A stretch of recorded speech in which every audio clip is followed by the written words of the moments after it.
This is Cafe English from VenturEnglish. Thanks for coming in. We'll be talking about topics that come up every day. Get your listening practice, new vocabulary, and even some useful idioms for your next conversation with friends or colleagues. Hi everybody, welcome to Cafe English. I'm Paul Preston, and it's starting to get a little bit chilly up here in the woods, so I got my woolen hat, keep me a little bit warmer, and very happy to have you at Cafe English this week. And I am working on a 6-part series about thinking like an American, what it's like to think like an American, and if you want to think like an American, here's how you do it. Of course, I'm American, so I'm going to tell you more or less my perspective of these questions. Of course, I don't know if my answers are correct. It's everybody's opinion, so this is my opinion. And I'd love to hear your opinion down in the comments if you'd like to add anything at all. Please do let me know. So the first 5 episodes were about optimism, individualism, teamwork, working together, the work ethic, Protestant work ethic. We sometimes call it doing, not thinking, the idea of just action, not thinking. And now this last one is kind of specific to my life here in Japan. As many know, I live in Japan. And here in Japan, I work as a business trainer, and I work with a lot of people who are coming to Japan from the US to do business, or vice versa from Japan, who are trying to do business with Americans. And I notice one very big and noticeable difference in the way things are handled. Of course, there are many, and those are all valuable and important, but one of them is really based on, I believe, American thinking versus, in this case, Japanese thinking, but I think a lot of other cultures will think differently in this way also. And that is how we find solutions or we look for the problems. Now, I hit on this a little bit last week when I was talking about doing and not thinking, but I want to go into it a little bit deeper because I think that it is a key element in thinking like an American. Basically, we love solutions.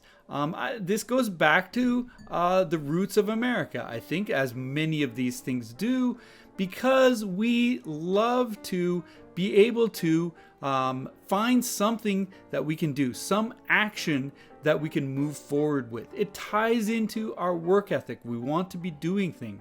It ties into doing, not thinking. We want to look at a situation, figure out what's wrong with the situation quickly, and act on it very quickly. Sometimes, as I mentioned last week, it is necessary for survival to have that kind of perspective. But we actually look at it as something that is necessary for business survival in the modern business world. And so you've probably heard of this concept before. Basically, only the strong survive. Or if you are not quick, you'll be eaten by the competition. All of these ideas are certainly related to quickly finding solutions to problems. Well, this is very different from the base idea of identifying the problem. So finding solutions and finding alternate solutions and finding proposed solutions and assembling solutions, coming up with a number of solutions implies that we are not solving the problem. And that's very interesting because, of course, solution comes from the verb to solve.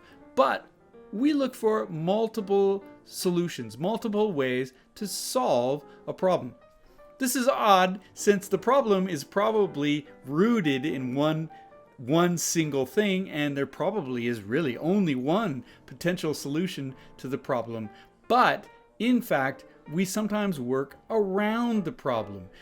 Sometimes we find new directions to go, and we kind of forget the problem, or we ignore the problem and we move in a different way. So solutions are something that we come up with in groups, or we brainstorm for solutions. We expect that there are many solutions to our problems. And this is, I think, different from a lot of people's thinking who look at a problem, they say, this is the problem, this is what we need to do to solve the problem.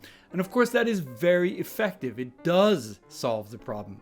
But in the case of American thinking, we'll apply a solution. Now, it might fix the problem. It might not fix the problem. It might redirect the problem. It might make us not care about the problem because the solution has moved us in a different direction. So this is kind of a fundamentally different way to think, looking for solutions instead of looking for problems. And so you see in a lot of American companies these days, the solutions is in their name. Whatever solutions is a very common name in American companies now. And the idea is that we don't sell just items or specific products. We sell a group of products sort of blended together or combined together to help people fix or manage weaknesses in their workflow. Those are solutions. So that's interesting, isn't it? So we see this way of thinking coming into even a retail element. So what we're doing is we're solving the problem we don't even know we have.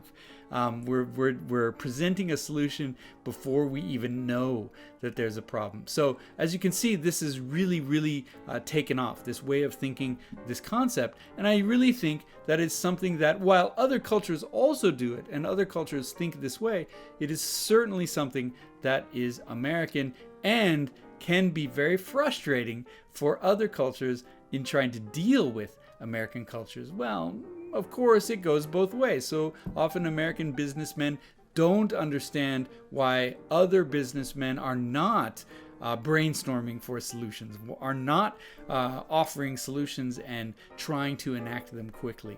So, of course, it goes both ways. So that is actually the last of this series of 6 elements of American thinking: optimism, individualism, teamwork, work ethic, doing, not thinking, and now finally looking for solutions.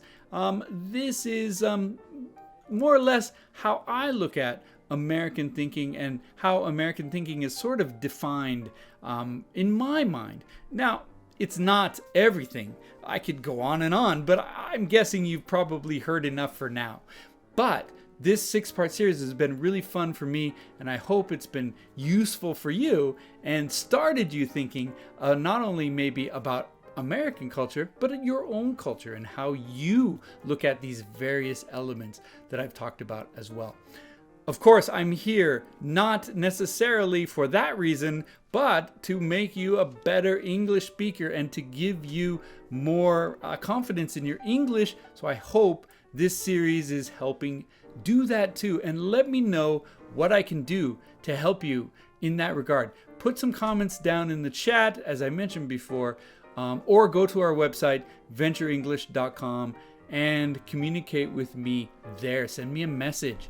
You can also find links to our podcasts. I do 2 podcasts, other YouTube shows. Of course, you can find it on this channel. Please do subscribe if this is something that's useful for you. Of course, it helps us out a lot if you subscribe. And come back and watch the episodes. I hope they're worth it. And let us know what we can do. If you want to do a one-on-one with me, go to VenturEnglish.com. You can sign up for a one-on-one. We can have a chat together. Also, I'm going to be setting up some group classes eventually on that website, and there's some courses that you can take as well. So please do take advantage of it. Let me know how I can help you, and have a great week, everybody. Bye-bye.